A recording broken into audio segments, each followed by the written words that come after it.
Today's poem is Bayonet Charge by Ted Hughes. A little bit of context to the poem. Although Ted Hughes never saw active combat himself, he was an RAF personnel member and so was interested in the combination of the effects of war on both people and nature. And the nature aspect of Ted Hughes' work comes from him living in rural Yorkshire. So there are images within this poem that look at the impact of conflict on nature, but it's more the impact of conflict on man that this poem is about.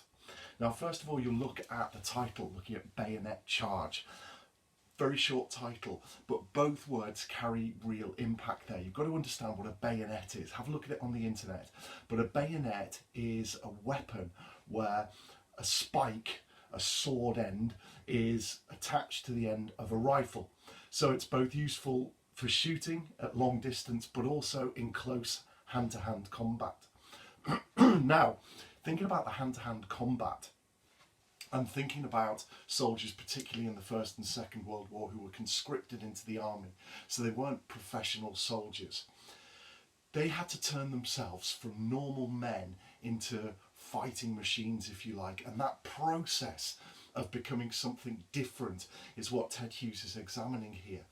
If you imagine the act of killing, in itself, it's an alien concept. It's an awful concept for the vast majority of us, and yet it becomes normality through war.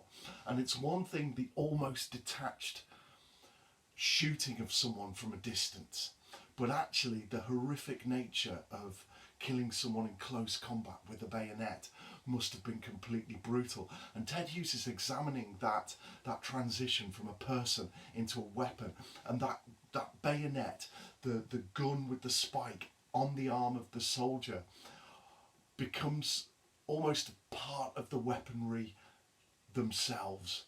The soldier is actually part of the machinery of war, and lots of the images, particularly in this first part, are about the soldier becoming dehumanized. That word there is so crucial.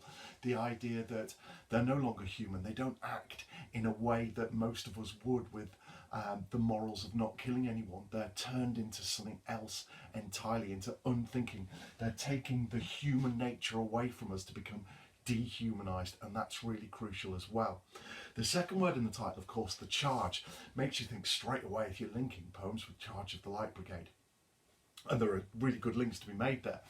But actually, the idea of a charge is so unhuman to us, isn't it? If there's gunfire, the last thing you would likely do in your nature is to run towards it. And yet that's what a charge in war is. It's running towards the enemy who are obviously firing at you.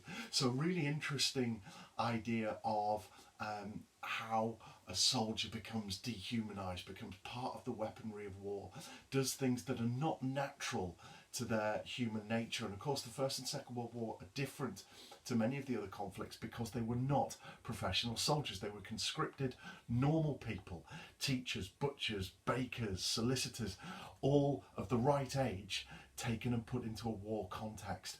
And that in itself is totally alien as a concept to most of us living now. So a really interesting poem. Bayonet Charge. Suddenly he awoke and was running, raw seamed hot khaki, his sweat heavy, stumbling across a field of clods towards a green hedge that dazzled with rifle fire.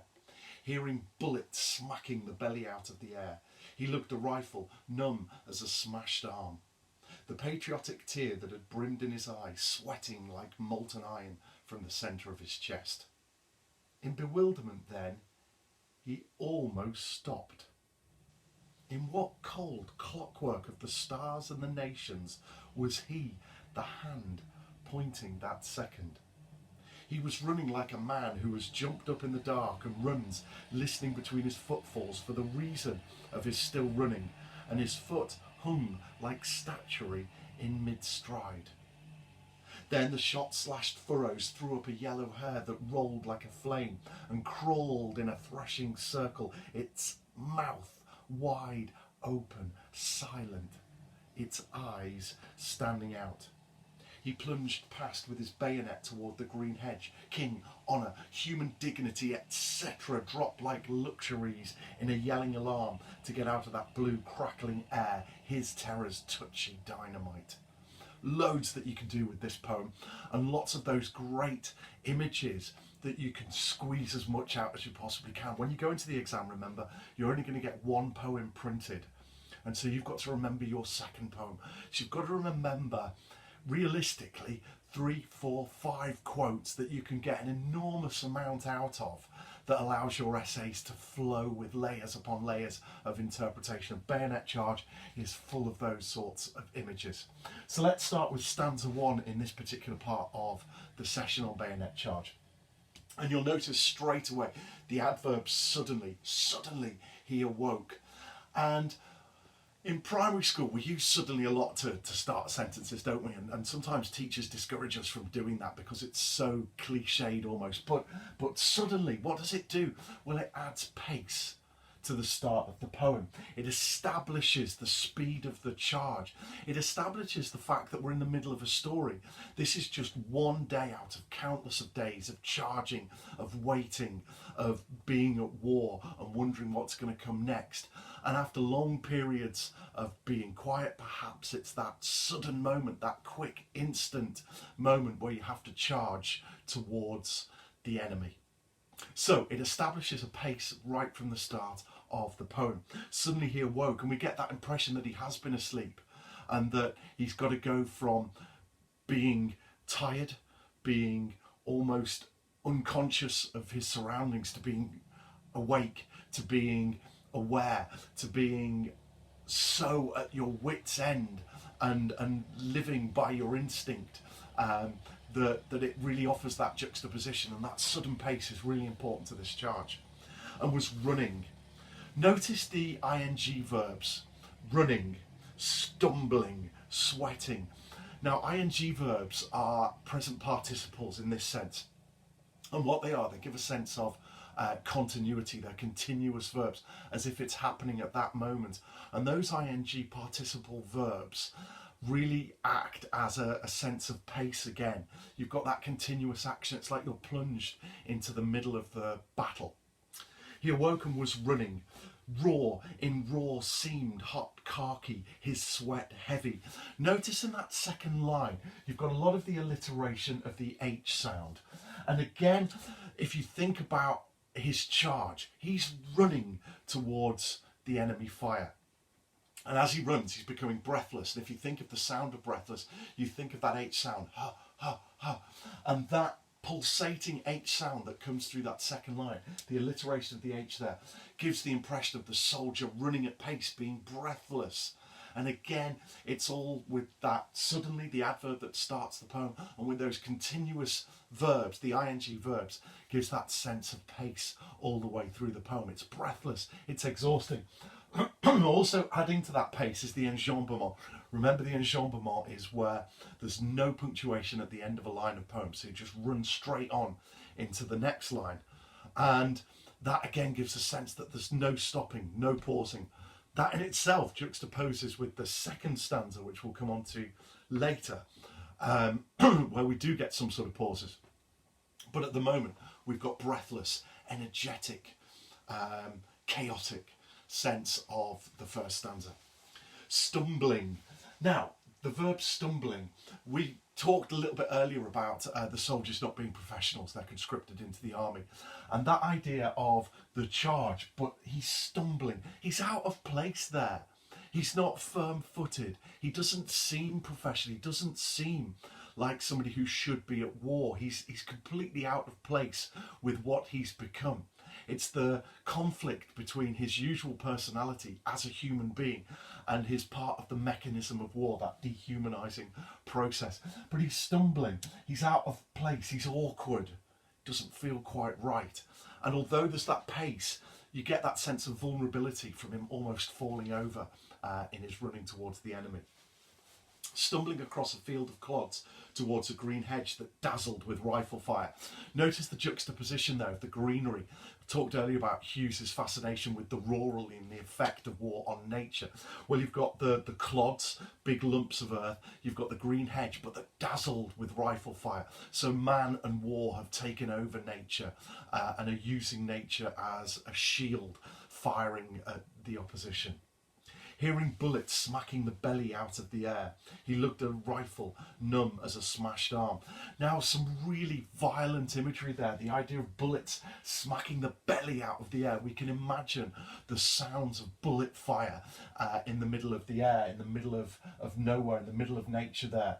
And we've got that personification that nature, the very air around us, is being corrupted by war, is being damaged. And then you've got the simile of numb as a smashed arm. Now let's take that simile itself. Numb means you are unfeeling, you cannot feel it. So again, if you think about that process of dehumanization, what you're taking away from this soldier is his ability to feel, his ability to feel emotions. He's become numb to the killing. And that rifle on his arm, remember what a bayonet is? It's that weapon attached to his arm used for distant and close combat. That has become part of him. So numb as a smashed arm, smacking, smash, those violent imageries there, combined together to give that sense of violence and unfeeling. So we've also got the semantic field of the body in there, the belly, the arm, and later on the tear and the centre of his chest. And again, they are remnants. They're what's left over of him being a human being. He's still human in there somewhere, but actually that sense of being unfeeling has started to take over him. And so his body is being used as a weapon rather than its purpose as a human being. So all of these link, and what is really clear here is Hughes is blurring the lines between what is human and what is weapon, because it's actually the soldiers themselves who are doing the killing, so they become part of the machinery of war. And that's further taken through in the final image of this stanza. The patriotic tear that had brimmed in his eye, sweating like molten iron from the centre of his chest. So Hughes is taking the imagery of the tear. Now, in both world wars, soldiers signed up because they were told it was a glorious thing to fight for your country. And so that idea of patriotism, that idea of believing in the good of your country was what got men to sign up. That was when they were feeling. So the patriotic tear, the emotion that he felt, tears are symbolic, of course, of emotions. That tear stops becoming a liquid of emotion and starts to become molten iron. That melted iron that they would have used to make bullets, to make guns, to make ammunition for killing. So the idea that the soldier himself is turning into a weapon is explored a little bit further from Hughes in this final image in this stanza, sweating like molten iron from the centre of his chest. So that idea of him being a weapon comes right from inside his very being, from the core of himself, and spills over so that he's more weapon now than he is soldier, than he is man. He's become thoroughly dehumanised.